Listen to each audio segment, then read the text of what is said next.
Okay, so we started our debate with a assumption that we every one of us knew quantum mechanics, and we started off from that. So we went into two directions. One, the direction of the standard model. Another direction that we took is the one of general relativity. So what did we learn? In the first one, from the standard model side, we learned that if you consider quantum fields or field, a theory of fields, and quantize itself, you get this beautiful theory, which we call the standard model, which has been extremely successful. And in describing the physics at the smaller scales, like particles, interaction, as Abdus was showing, we computed scattering amplitudes, or at least had a taste of it. And we saw that physics was quite well described by our quantum field theory picture. On the other hand, we took off general relativity and considered that space-time or gravity is due to the presence of matter, which causes curvature of space-time. That is another hand of the story that we started with. And that gave rise to a lot of things. First, the Einstein equations. And on the Einstein equation side, we saw solutions such as black hole solutions on one hand. On the other hand, we saw cosmological solutions. On the black hole solution side, we saw how certain symmetries, like consider spherical symmetry, gave rise to our Gaussian solution that we saw in class. On the cosmological side, we saw that the requirement of homogeneity and isotropy gave us the Friedman equations. That is what has been done.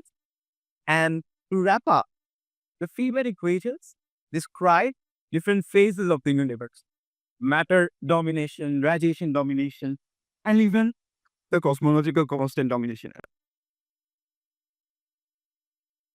So, if you have these two theories which are super successful, it's simple, or it's just the next question to ask is why would we do this? Like, why study quantum gravity or string? Two theories, immensely successful. We know our mantra, which is we have a field, quantize it, beautiful physics follows. What's wrong? Why do we stop? Or why shouldn't we stop? It's because if you look at the Einstein equations,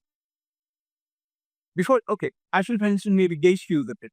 So the theory of light, photons, we quantized it and got QED, or a quantum a theory of quantum, which we call quantum electrodynamics, which a theory of gauge fields, which has one single index.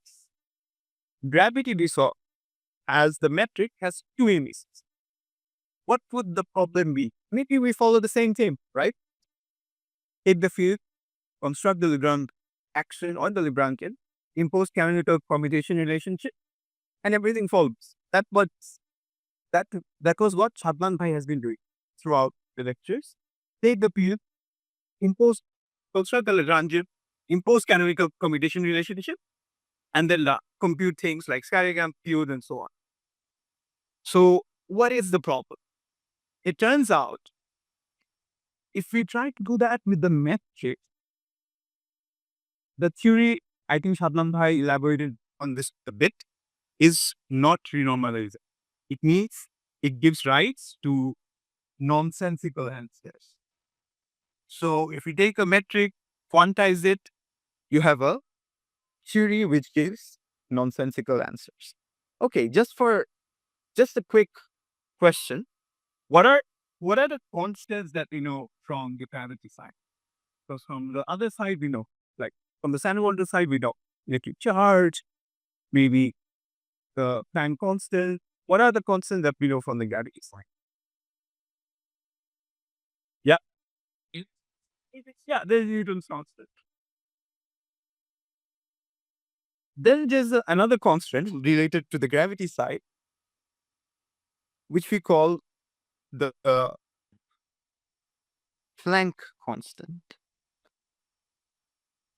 And I want to make the point that when we try to do, just in words, when we try to quantize this theory of general relativity and see the results, it turns out that the theory is inconsistent because the corrections, if you look at the corrections to the Einstein equations, they break down.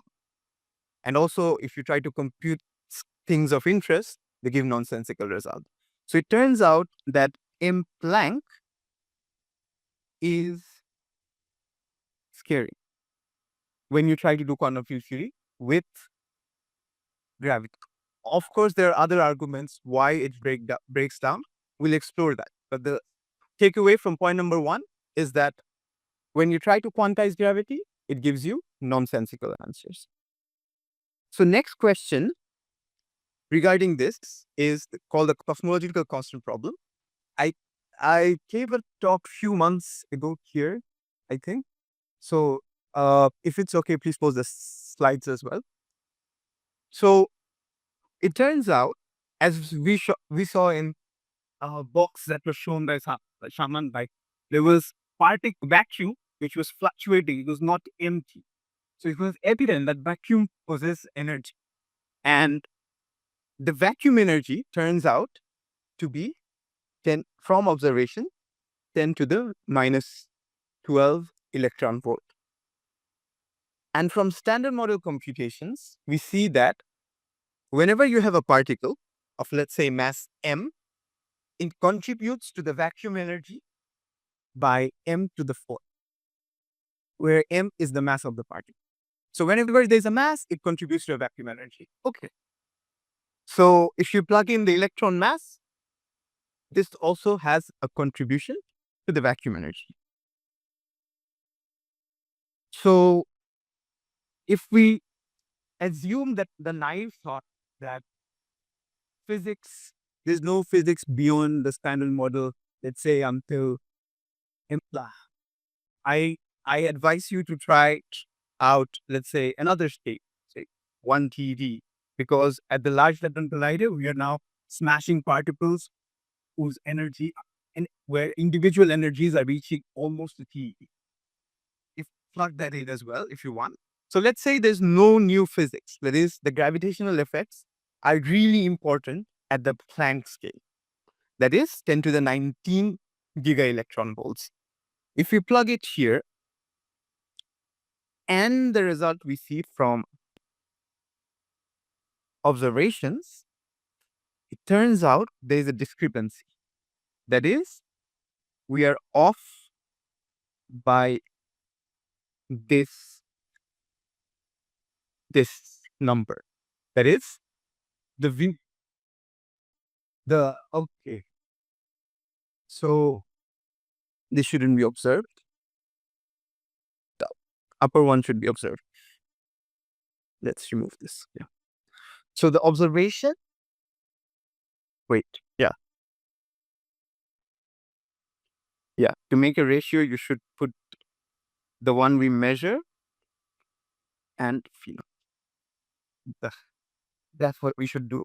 And we are off by 10 to the 120, which is huge number. Like we're off by a huge amount.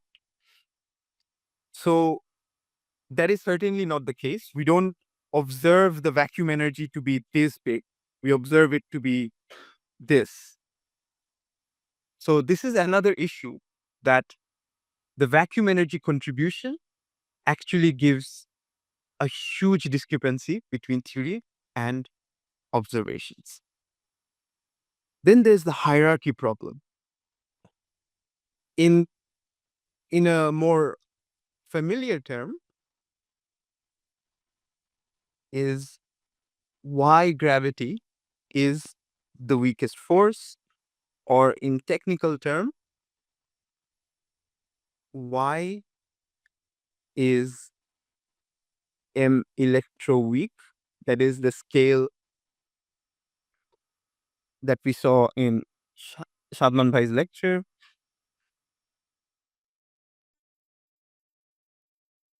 Uh, I think I should do this. Yeah. Why is that the case?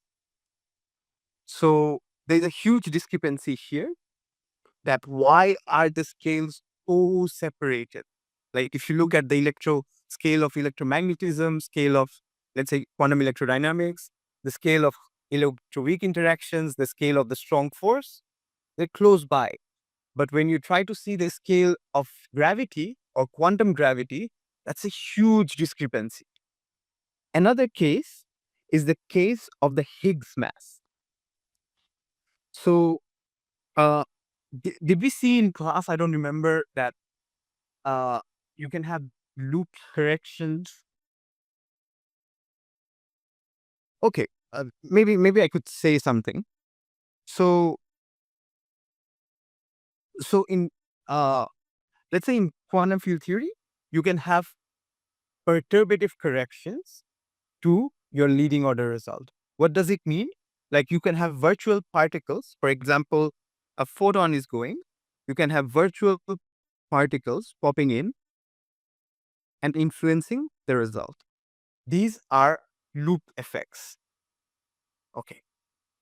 So these loop contributions arise up to like it will keep on going. So there's one loop, there's two loops, the different loop corrections to the leading order result.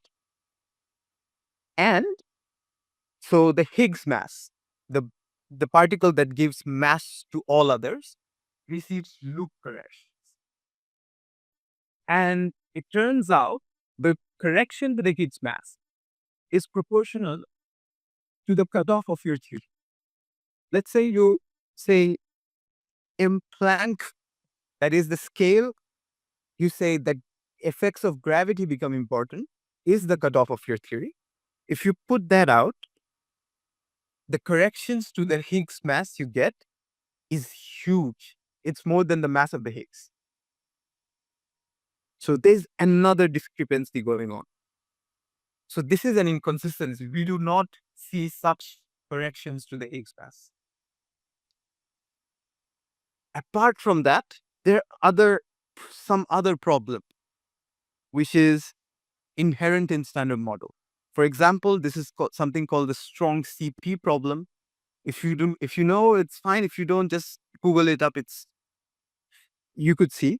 And then there's the problem of dark matter. That is, we do not have a dark matter candidate in the standard model. So what is dark matter? A dark matter. So when we look out at the universe, the energy budget of the universe has, let's say, around 70% something called dark energy, is unknown form of energy, or we saw from the cosmology lectures that something that has equation of state parameter omega minus 1 and uh 20% around, or 20 or 25% around dark matter and 5% ordinary matter. So this low particle that we saw, the amazing list that Shambandai showed you, standard model particles, none of them fit the dark matter criteria. And there's inflation that we saw just so. The inflaton particle, I should mention there's a scalar here, which is the Higgs, but Higgs inflation is incompatible with observation. So there's no scalar particle in the standard model which fits the criteria.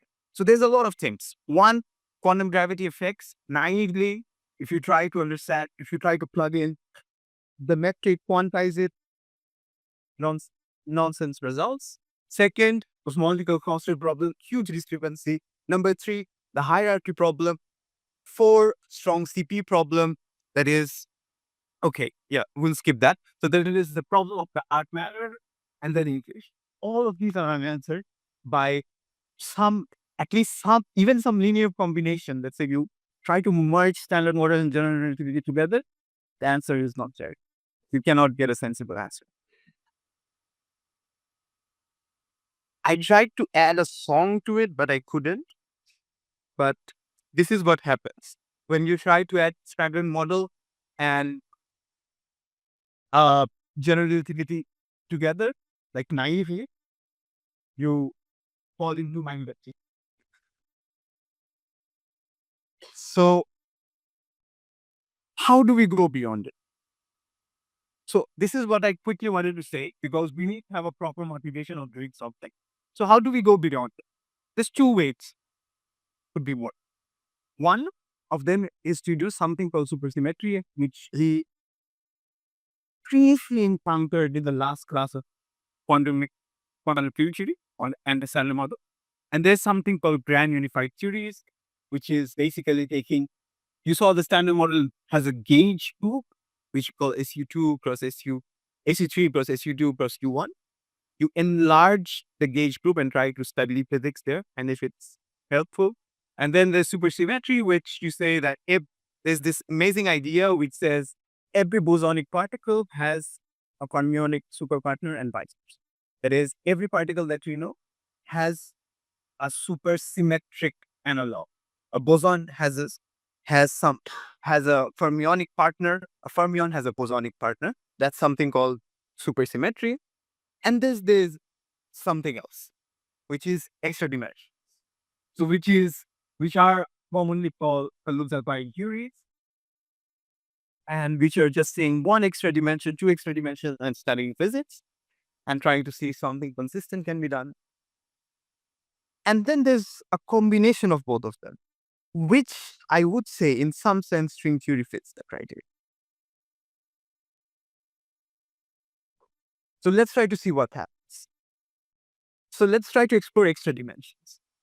So these ideas originate actually around more than 100 years now, I think, by Kaluza and Klein, who tried to take 5-dimensional gravity and take one extra dimension.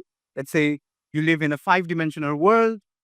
There's 4 dimensions that we see, 3 spatial, 1 temporal, and 1 extra dimension. Let's say one of them, simplest thing we can do is take a circle.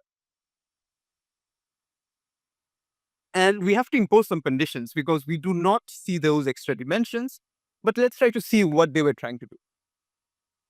So you take you take a scalar field. What's the most easiest thing we can do? Take a vanilla scalar field. Let's try to see what happens. So since you're taking a circle of radius, let's say r, which is the size of your extra dimension. But note that we do not see that extra dimension. We have to impose the condition that it's terribly small and try to see what happens. So this is a scalar field in 5 dimension where previously your mu went from 0 to 3. Now we are labeling it by m, runs one more index, just one more. So it was 0 to 3, it now goes to 4. So if something is periodic in one direction, you can do something that we learned is expand in the Fourier modes in that direction. So we do that. And let's see what happens.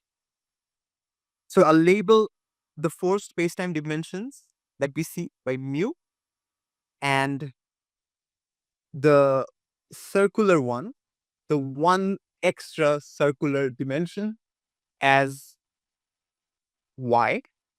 Let's see what happens.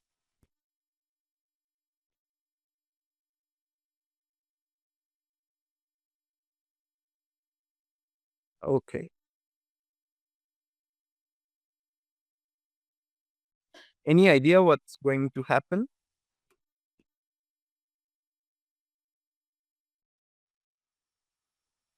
So you pull down factors of n over r squared. So what you get is, but now you have,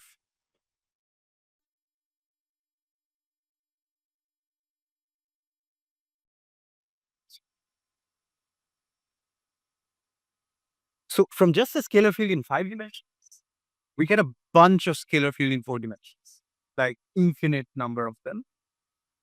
And something weird has also happened. This was an action of a free scalar field, right? I can write a mass term. This was just a kinetic term. But if you look at this, Remember our Klein-Gordon equation? We somehow are generating a mass where mass goes as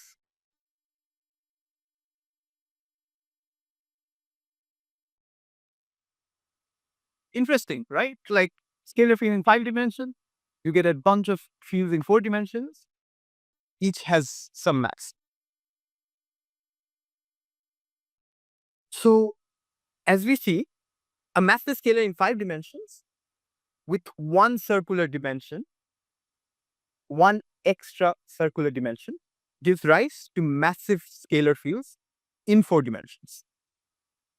So you have one massless scalar because n equal to 0, you have a massless scalar. And because mass goes as this, if you plug n equal to 0, you get a massless 1. And an infinite number of massive moles in 4. And these have super interesting properties. For example, these massive states are separated as 1 over r. Like the first m1 is 1 over r, m2 is 2 over r, and so on. Okay. So if you remember, I think in the first class, we saw, in first class on QFQ, we saw how to max event, like length goes as 1 over m. We saw the right? All of us on board? Have I lost everyone? Almost? Okay. Yeah, that's the goal. Okay, so do we agree on this? I think I should write this. Well, the length, the dimension of the length is 1 over the mass. So each particle is separated by mkk, which is, we are calling the Kaluza-Klein mass. So each particle here, here, here, they're separated discretely. Like you have a discrete tower of states. So remember, in the colliders, we smash particles at high energies. So if you're smashing particles, and if this one extra dimension exists, if you keep on increasing your energy, and if you reach certain energy, let's say this energy scale, you'll find this massive spin zero particle. If you increase your energy by the same amount discretely, you'll get another massive particle. You'll get the same particle with a bit more mass. And the difference of the mass is this. Okay, so we have somehow found an observable effect. That is, if you keep increasing the energy, these particles are gaining masses in some sense, and by the same amount. Okay, so any questions so far?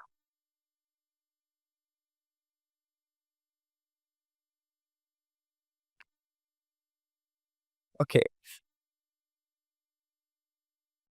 So very quickly, scalar field in 5 dimensions, one extra dimension is that of a circle. You write the Klein-Gordon equations for that. Arrive, and you see that you're getting you're getting mass in 4 dimensions from just one extra circular dimension. That was all of that I did. Okay.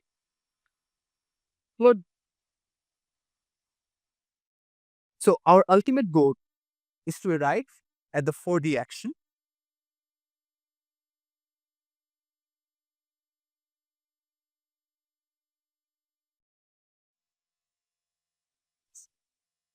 Yeah, that's one. You're gaining mass by just one circular extra dimension, because the periodicity, if your derivative hits this, you're getting n over r, and when you hit twice, you get n squared over r squared.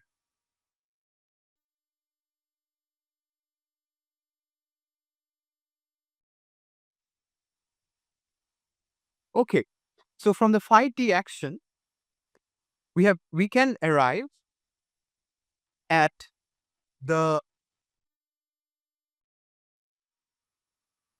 4D action of this scalar field, which is a bunch of scalar fields plus massive ones. So if we do this integration, this is I plugged in our equation that we had before. I plugged in 5 in the 5D action and tried to arrive at the 4-dimensional one. And I used that if you integrate, you get the volume, or the, in principle, if it was n-dimensional integral, you would generate the volume. So for a circle, you get 2 pi r, and you arrive at the 4D action. So as I was saying, energies increase by E mkk. That is, each of these modes are separated by, if I call this 1 over LKK. So each of these are separated by mkk, or Kaluza-Klein mass. So if we are focusing on energy physics, where the effects of extra dimension are negligible, you would see that you have a scalar field in 4 dimension, a massless scalar field. That is what Kaluza and Klein have been doing in the 20s. That is what the program is all about. This is called compactification. That is, you have a one extra dimension, you compactify, you consider it to be a compact extra dimension, expand in the Fourier modes, and arrive at the action. Yeah.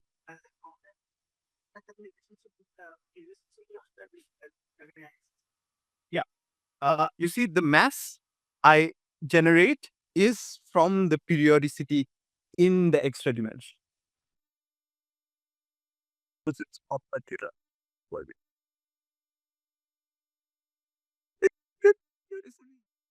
I will. Oh.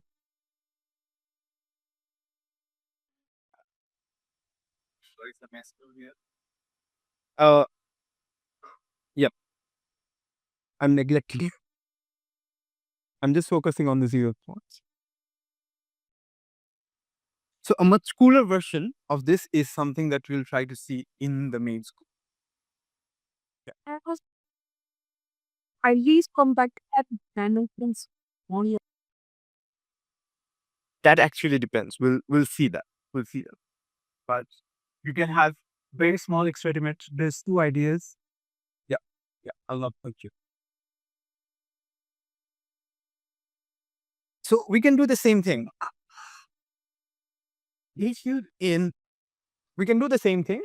A gauge field in 5 dimensions, or photon in 5 dimensions, and do the same program that we have been doing. And we can see that we can arrive at the 4D action, where you have a 4-dimensional Maxwell equations and scalar fields.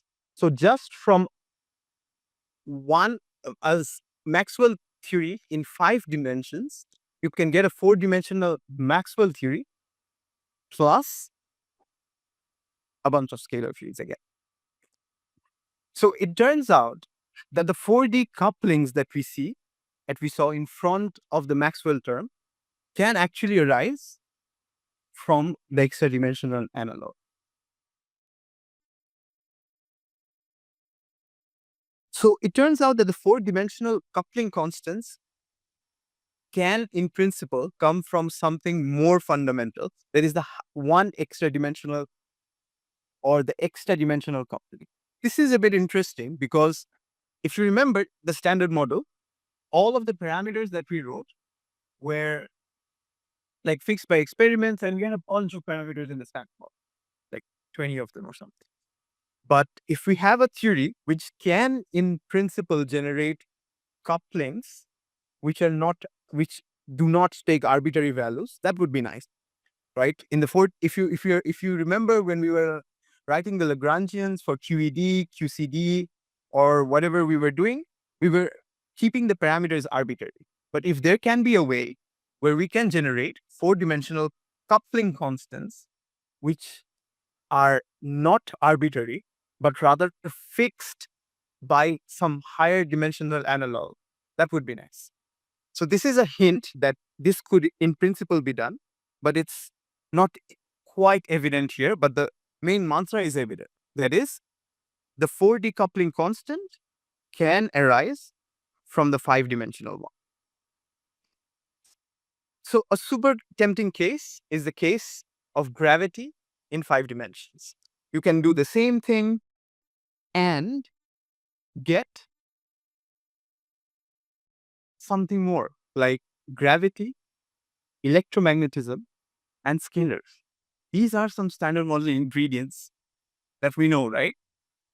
So just from a theory in 5 dimensions, one circular dimension, one extracircular dimension, you consider it to be a circle, do all those things that we did for the scalar, and you arrive at the Einstein-Hilbert term, which is we saw in general relativity, which the variation of which gives you the Einstein equation.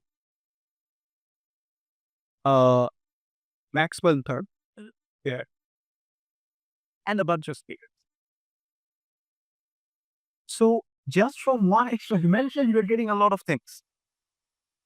So and they are arising somewhat naturally. I've not assumed anything. Just one extra dimension, and you're generating this. And I am not even fixing, let's say, the coefficients. They are fixed by the higher dimensional coefficient. What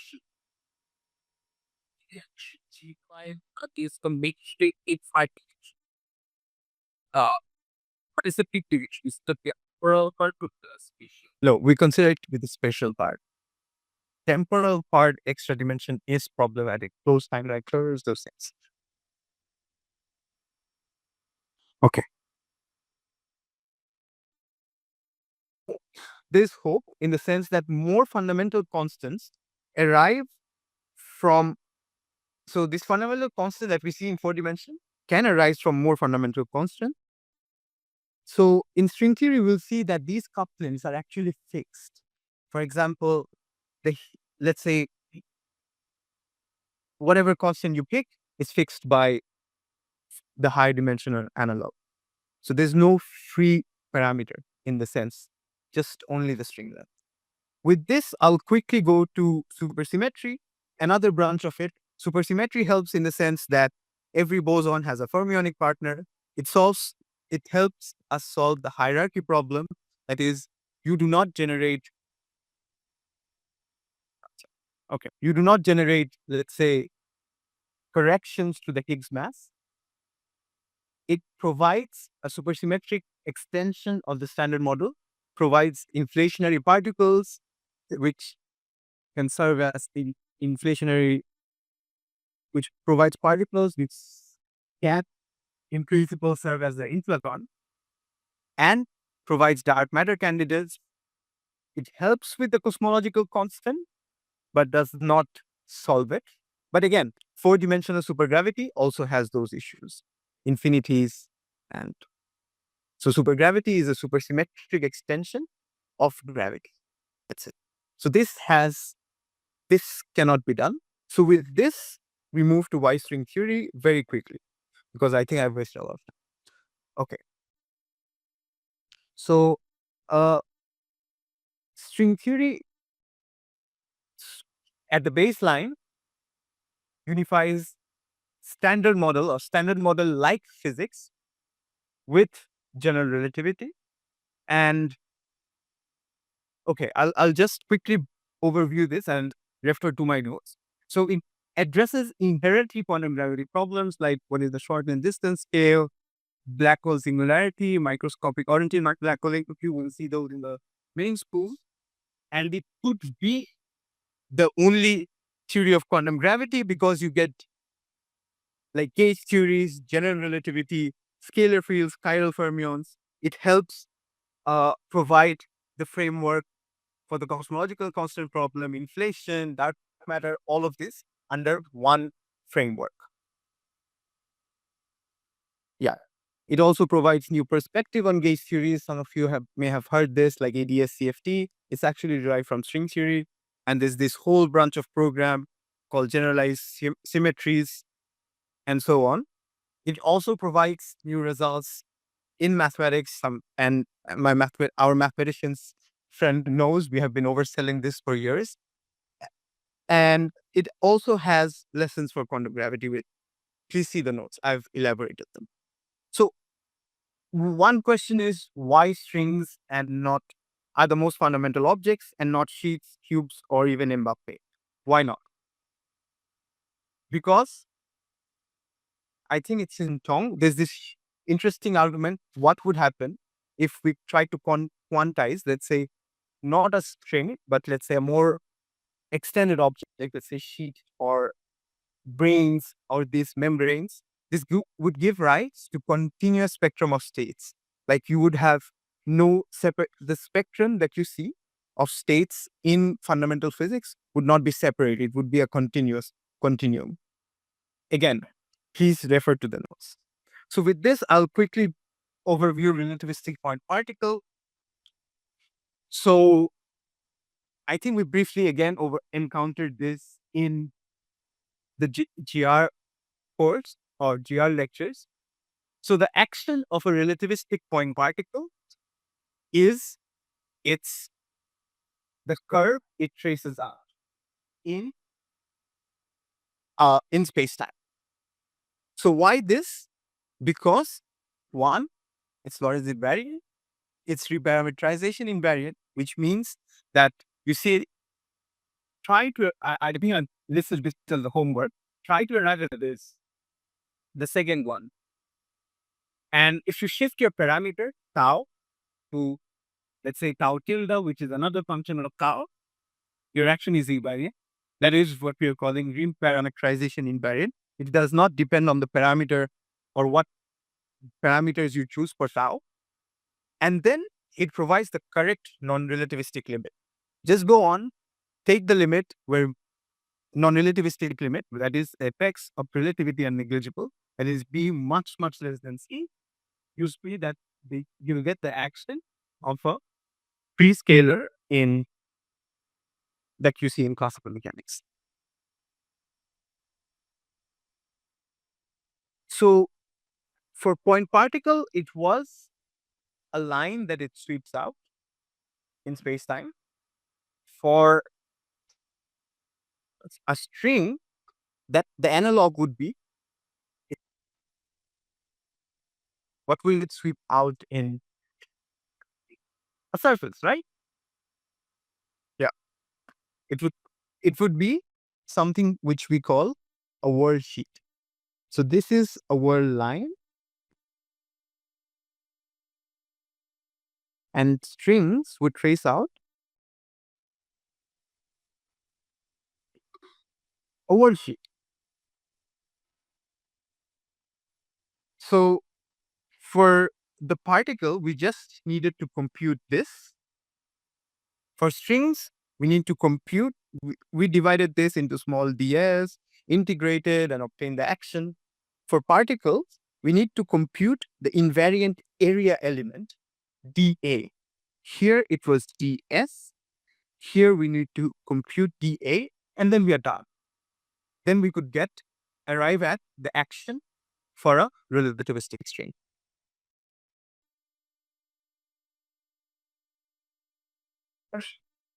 Worksheet. So for point particle, you were just taking one parameter here, tau. You would need two parameters to describe that surface.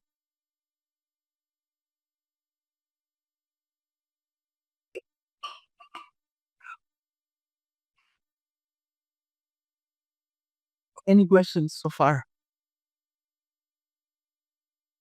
Okay. Yeah.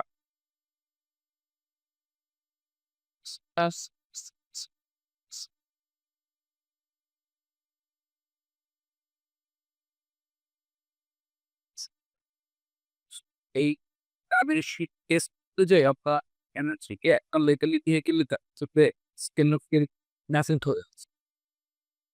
আমরা এই ধরনের test case এটার জন্য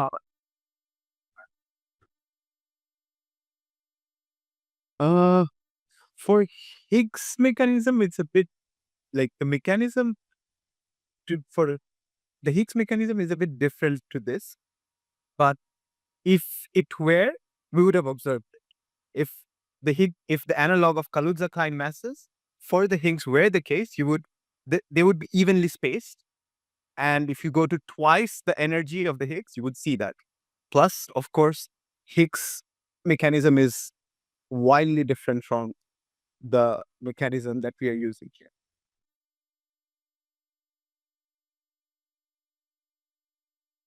Okay. How much time do you have left? Huh? Ah, nice, nice, good. Okay. So you need two parameters. For the relativistic point particle, you need one. For strings, you need two. Okay. So we try to take two parameters, sigma 1 and sigma 2, and try to find the area of this. So for the point particle, we were taking tau from here to here. That is, we were taking the values of the parameter tau from a space of values of tau to and mapping to the world line. And that's what we were doing. Let's try to do something similar. We take now two values and map it to the world. If we do that, we can have some hope of computing the area. The area would just be this. So what is dv1? That is, if you move along the direction of sigma 1 in this space a tiny bit, what amount or the change in the world sheet or here by this amount, which is dv1, this and this. So if you compute the cross product, you get the area, and with this, square it this and take the square root. After doing some manipulations, you can arrive at the action. You get a dA and you arrive at this action. So this is good. And we have the action of a relativistic stream. And I think I should say something more. So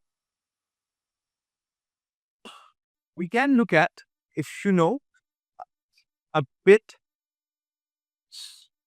Okay. Those of you who know, how many of us know this term, induced metric? Okay, we don't need it. So just plug in, just plug in. Let's say alpha equals to 0 and 1, where 0 is sigma 1 and sigma 2. You see that this expression matches.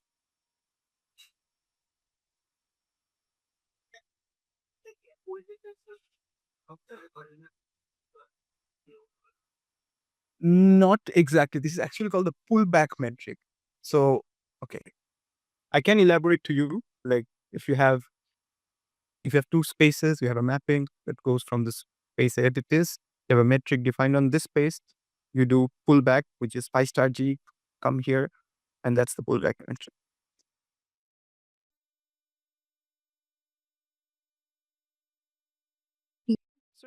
So use that. That's what or understand you consider A for this. I don't know. I'm gonna say this. Okay, maybe I'm not familiar with it. Maybe you can ask some more people. Yeah, I'm not familiar with it. Nice. Yeah, keep asking. Okay. So if you compute the determinant, that is gamma 0, 1 would be take derivative with respect to 0 here, 1 here, and then 1, 1, compute 1, 1, 0, 0, or what are we left with? 1, 0, but it's symmetric, so that's there. If you compute this, compute the determinant, plug this in, you get the same expression, where I've written dot to be derivative with respect to sigma 0 and prime the derivative with respect to sigma 1. So which is exactly similar to this expression. So you don't need to know this, just agree with me that the determinant of this guy gives you this action. This is the action of a relativistic string, which we call the Nambu-Goto action. Okay. So I would ask you to take these derivatives, which I believe would not be too hard, compute the determinant, and try to see why all of the three are equivalent. Just plug in the values 0, 1, compute the determinant, get the action. Simple exercise. And the T here has a special meaning. I have given a step-by-step derivation in the notes where I show why T is the tension. Check those out. And you would see that I would also suggest that you try to understand this from a classical mechanics perspective. Try to argue why that should be the case. Even if you take, let's say, if you see just from dimensional arguments, you could also argue that this is tension. So try to see the notes or try to do it yourself. And it's a very step-by-step derivation that I put in the notes. Okay. So from dimensional analysis, you could see that the dimension of T, or the tension, has mass dimensions 2, which is 1 over length squared dimension, or L, the dimension L minus 2 in the length dimension. And this defines the only parameter in the theory, which is the string length. So with this, we are done almost. That is, we have the action of a relativistic string. We just computed the action of the relativistic string and do what we know how to do. Take or quantize the action. Then we are in business.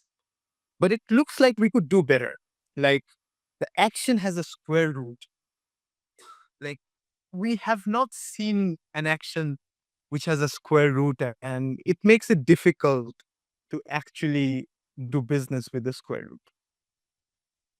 It turns out there's a much easier action, which is called the Polyakov action, which is classically equivalent to the Nabu-Goto action.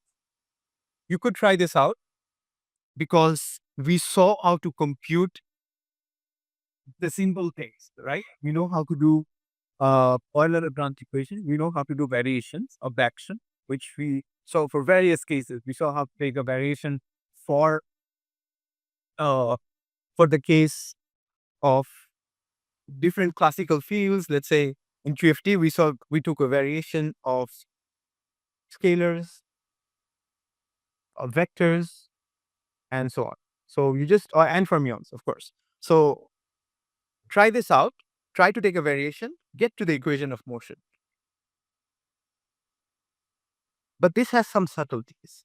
That is, G alpha beta here that we introduced here, or that we got here, is dynamical because it's a field now.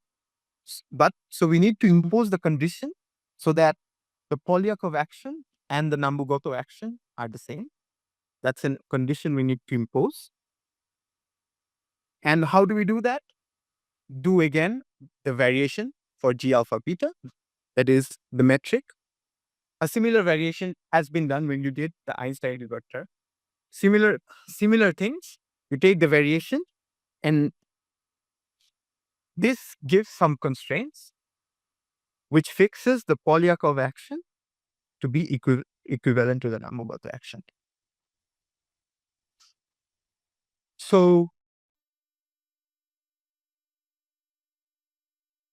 with this, the Polyakov action has some symmetries, which are Poincare invariance. Of course, we are doing relativistic theory. And then there's reparameterization invariance. Change the parameters, your physics or your action does not change. And then there's Weil invariance. That is, if you do a transformation of this sort of the metric, which is just the metric, not the coordinates, your action is invariant. Your Polyakov action, because if you see, you just need to compute this, that is the determinant, and G alpha beta. And the contribution of one of them and the other is exactly opposite, and they cancel. So this is called Weil invariance. And with these symmetries, as we saw, you need to gauge fix the symmetries. You fix the gauge, that is, you make your life easier by just setting phi equal to 0, because there's gauge symmetries. You can choose whatever gauge you want. As we saw in QED case, you had 4 degree of freedom, and you fix 2 gauge freedom, and you're left with 2. Because light has 2 polarization, you have 4 options for the gauge field, A mu, where mu goes to 0 to 4. You fix 2 of them. That's what you did. Once you have 0 to 3, right? Yeah, 0 to 3. You choose, you fix 2 of them, and then you're left with the 2 gauge freedom that you see, that is 2 polarizations of light. You do that, and it turns out you get this super simple action by just gauge fixing, whose equation of motion are even simpler, like this.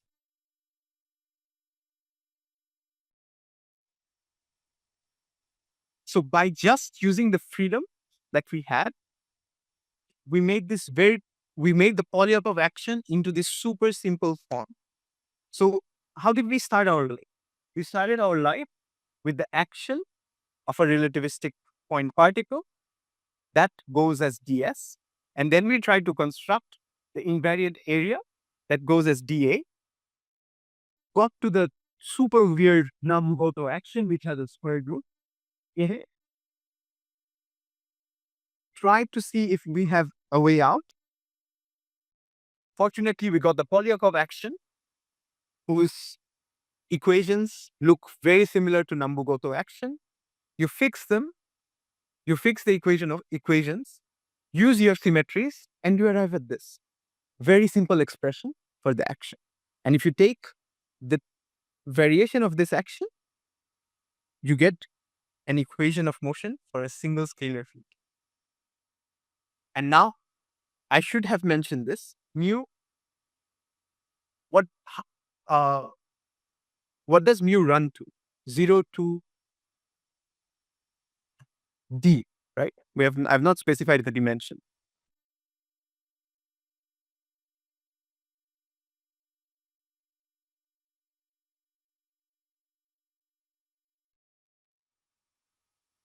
So with this, and on top of that, you have some constraints, right? Because there's an equation of motion for G alpha beta.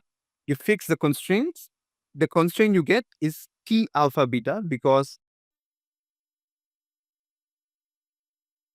if you, yeah.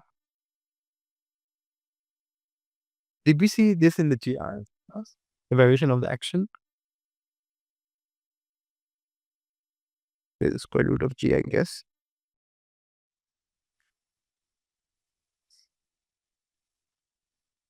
So this constraint.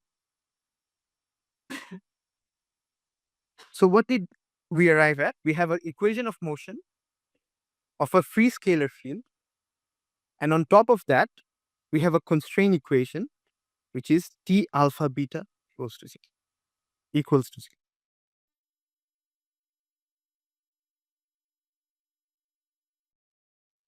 So the equation of motion, that of a free wave equation plus constraints.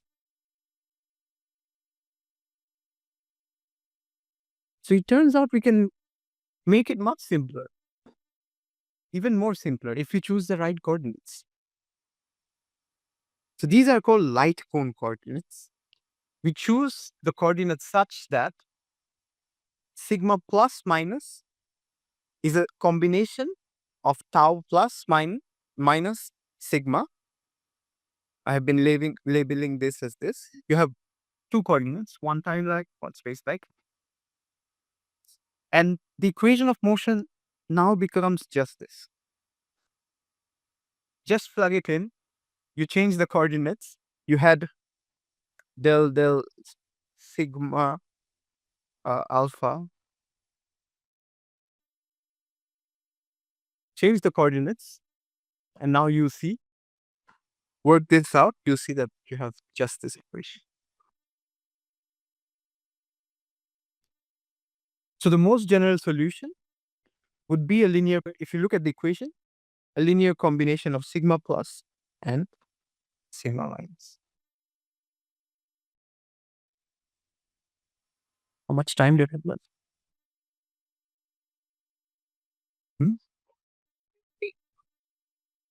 I,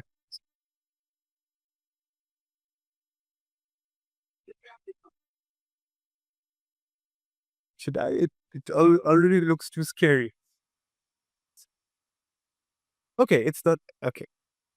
Okay, let's go for a few more minutes and then I stop. But okay, I solved this equation, but none of you asked me what kind of strings I was looking at. It-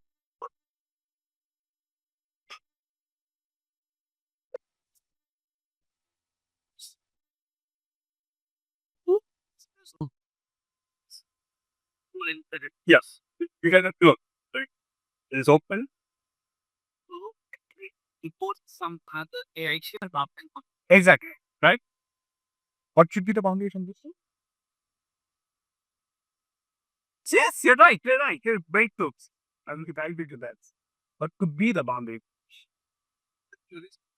Is that so? If you move to pi, you should return to the point. So, okay, come back to the question. What had we been dealing with? Hint is, did you look at the action? I had to impose a boundary condition, right? If you vary the action, yeah. What condition did I impose? Sorry? No, this gives you a boundary term, right? If you see from the QFT lectures, if you vary the action, you have a boundary term. What kind of...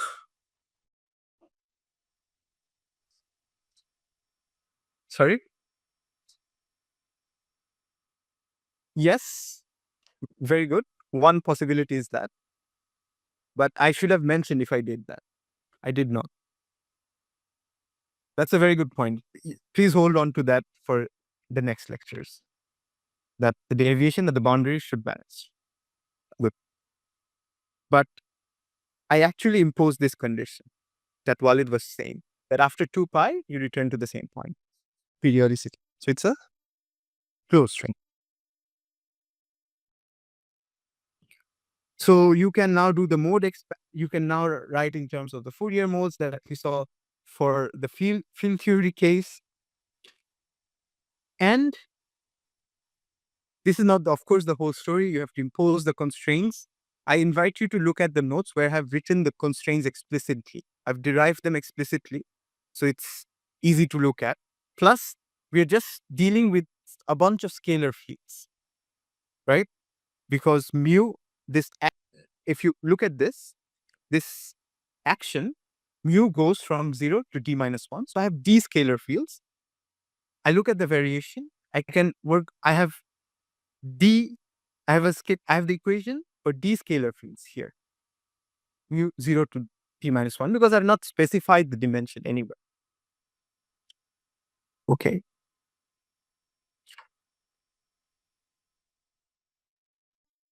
So this is not the whole story, as we had constraints from g alpha beta, which is the equation of motion for this. So in summary, very quick summary, we saw that standard model and GR is not enough. I tried to motivate that, why it's not enough, and why strings. And we looked at the Kaluza-Klein program, where you had one extra dimension, compactify the extra dimension, you get new insights into the physics of 4 dimensions. That is, if you have one extra dimension, it gives you a bunch of scalar fields. If you're dealing with just scalar field, metric, it gives you the metric or gravity plus vector field plus scalars. And then we looked at the more complicated case, which is the case of the relativistic string. So a relativistic string traces out an area which is which we try to construct the action for. That is, the action is proportional to the area. And then we try to look at the more easier version, which is the Polyakov action, which simplifies our life a lot. Impose the symmetries of the Polyakov action, look at the equation of motion, and solve the equation. That's what a classical relativistic string is supposed to do. What is the next job then? Exactly. If you quantize the string in probably my next session, not yours. So we'll quantize the string and we'll try to see what physics follows. So yeah, thanks.